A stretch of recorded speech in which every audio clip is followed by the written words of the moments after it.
So you should have a strategy in mind that says, okay, this is how I play. It's going to allow me to be the most effective throughout the game, but at the same time, allow me to use and burn as little energy as possible.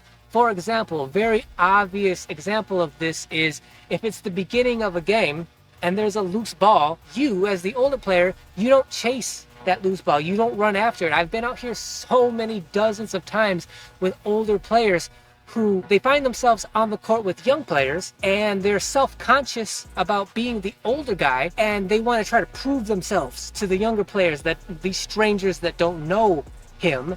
So in order to do that, one of the things they do, one of the mistakes they make is like, okay, if there's a loose ball, I'm going to sprint after that loose ball and get it to prove and show the younger players that I'm still mobile, agile, like I still have gas in the tank, I'm still capable of doing that. That's a mistake, especially at the beginning of a game, the first half of a game, because that's energy that you're burning that you as an older player are not going to regenerate for that game. You're going to burn yourself out the more you do that. You as the older player have earned the right and hypothetically, theoretically, the respect of the younger players that, like, if there's a loose ball towards the beginning of the game, you as the older guy, the obviously older guy, you're not going to chase down those loose balls. You're not going to hustle and sprint for loose balls. Like, that's their job. They're younger. They're supposed to do that.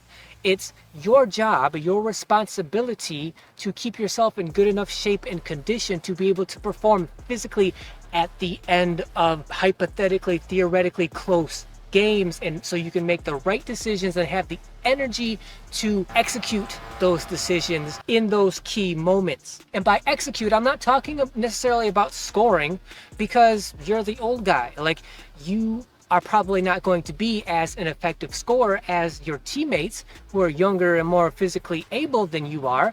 I'm talking about being able to make whatever physical play is appropriate for that late game, close game situation. If you don't have the physicality to make the right pass or get the rebound or go for the right steal at the right time, if you just don't have the energy to do that because you burned it at the beginning of the game, then you're no use to your team.